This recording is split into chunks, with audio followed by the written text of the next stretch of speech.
इस पिछले 2 महीने के समय में चंद्रशेखर आजाद अपना एटीट्यूड ही खो बैठा है कि हम युवा हैं, बदलाव कर सकते हैं, लेकिन स्वाभिमान सम्मान समझौता नहीं करेंगे। अपने बिजनेस की वेबसाइट, मोबाइल एप्लीकेशन और डिजिटल मार्केटिंग के लिए कॉल करें 7800008920।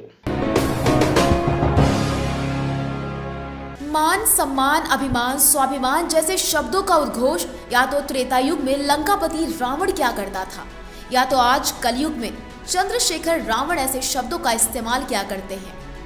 दलितों, पिछड़ों, अल्पसंख्यकों का स्वयंभू मसीहा बन रावण ने सियासत में अपनी ठोर तो बनाई, लेकिन रावण सियासत के रण में ये भूल गए कि वो उनके सामने है जो पहले ही दलितों, पिछड़ों और अल्पसंख्यकों के देवता बन गद्दी पर बैठ चुके हैं। त्रेता युग का रावण खुद अहंकारी था, लेकिन कलयुग का रावण अखिलेश यादव को अहंकारी बता रहा है। अखिलेश को बेईमान, धोखेबाज और सियासी छलिया भी बता रहा है।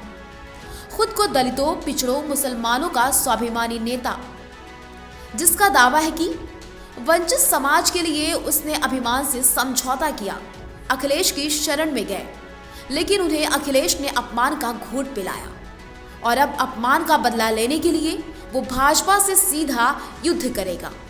साथ ही दिखा देगा कि चंद्रशेखर आजाद रावण में कितना दम है।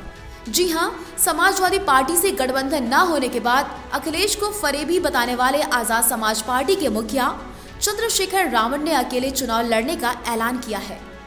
रावण ने अपने 33 प्रत्याशियों की लिस्ट भी जारी कर दी है। रावण ने कहा, भाजपा को हराऊंगा, अखिलेश को अपनी ताकत दिखाऊंगा। मैं चंद्रशेखर आजाद एक युवा हूं और मैंने सिर्फ जीवन में लड़ना सीखा, परेशानियों से, समस्याओं से, जहां जुल्म, जाति, अन्याय, अत्याचार हुआ, उनसे लड़ना सीखा। कभी मैंने व्यक्तिगत सुख, राजनीतिक सुख की परवाह नहीं की। जब मैं पिछली बार मीडिया के जैसे साथियों से बात कर रहा था तो मैं भावुक भी हो गया। भावुक इसलिए हुआ क्योंकि पिछले 5 साल में मैंने बहुत कुछ खोया है, और जब कोई कुछ खोता है तो उसको दर्द, उसको एहसास होता है। इस पिछले 2 महीने के समय में चंद्रशेखर आजाद अपना एटीट्यूड ही खो बैठा है।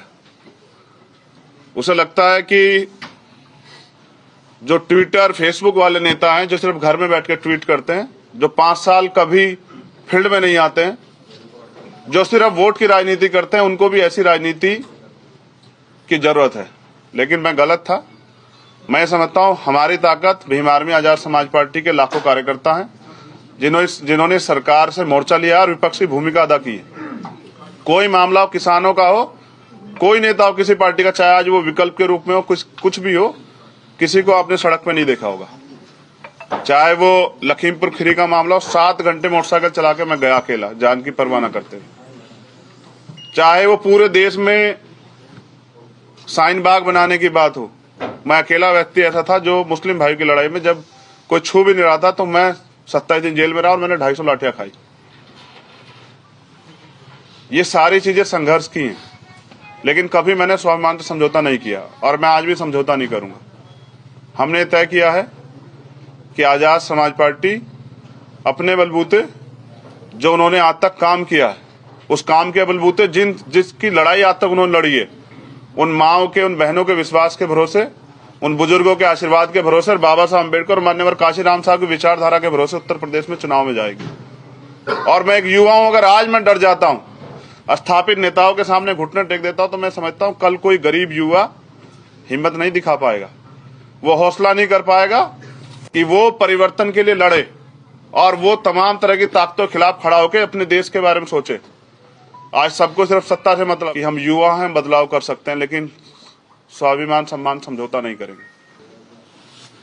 इस पिछले 2 महीने के समय में चंद्रशेखर आजाद अपना एटीट्यूड ही खो बैठा है कि हम युवा हैं, बदलाव कर सकते हैं, लेकिन स्वाभिमान सम्मान समझौता नहीं करेंगे। तो आखिरकार 2022 में रावण भी चुनावी मैदान में कूद चुका है। उसे राम नामी पार्टी से तो लड़ना ही लड़ना है, साथ ही अपने मान, सम्मान, स्वाभिमान की लड़ाई भी लड़नी है। वो कितनी सीटें जीतेगा ये तो वक्त बताएगा, लेकिन अपमान का घूंट पीने वाला रावण कितना लड़ेगा ये कुछ ही दिनों में पता चल जाएगा। Bureau report NDTV Bharat. देश दुनिया की ताज़ा तरीन खबरों से रूबरू होने के लिए सब्सक्राइब कीजिए आपका अपना चैनल एनडीटीवी भारत।